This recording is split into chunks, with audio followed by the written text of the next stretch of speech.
કાનાને માખણ ભાવે રે કાનાને.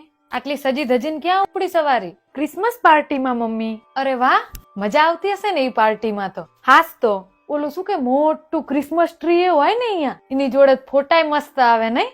હા, તું જા, એનો મને કઈ વાંધો નથી. મારા સવાલના જવાબ આપતી જા. આ ક્રિસમસ નો તહેવાર કેમ ઉજવવામાં આવે? સાન્તા ક્લોઝ કોણ હતા? ક્રિસમસ ટ્રી નું મહત્વ શું? કઈ જ ખબર નથી. ફ્રેન્ડ જાય એટલે જવાનું, ફ્રેન્ડ કરે એટલે કરવાનું. ફ્રેન્ડ તો કાલ હવાર કુવામાં પડશે એટલે તુંય પડીશ નહીં ને? તો પછી જો બેટા, હું કોઈ જ્ઞાતિ, સંપ્રદાય, દેશ કે ધર્મની વિરુદ્ધ નથી. તમારી પેઢીને શું થઈ ગયું ને એ જ ખબર નથી પડતી. થોડો તો વિચાર કરો. આપણા ઘરમાં તુલસીનો ક્યારો હે, એની ક્યારેય પૂજા કરી હે? તમે આ ક્રિસમસ મનાવો એના વિરુદ્ધમાં નથી હું, પણ આપણી સંસ્કૃતિને ભૂલો ને અહીંયા વાંધો પડે. તું મને એક વિદેશી એવો બતાય કે જેને રામનવમી કે જન્માષ્ટમી ઉજવી હોય. આપણા અહીંયા તુલસી વિવાહ કેટલા ધામધૂમથી થાય. એક ફિરંગી મને એવો બતાય કે જેને તુલસી વિવાહનું આયોજન કર્યું હોય. બહેનું કોઈ દી?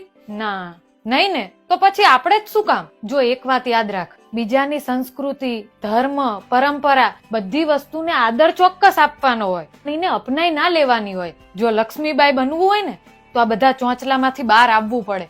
મારી ફરજ હતી માત્ર તને સમજાવવાની, બાકી તું ખુદ સમજદાર છું. અને હા, અમારા ગામમાં એક કહેવત છે કે માને મૂકીને માસીને ન વળગાય.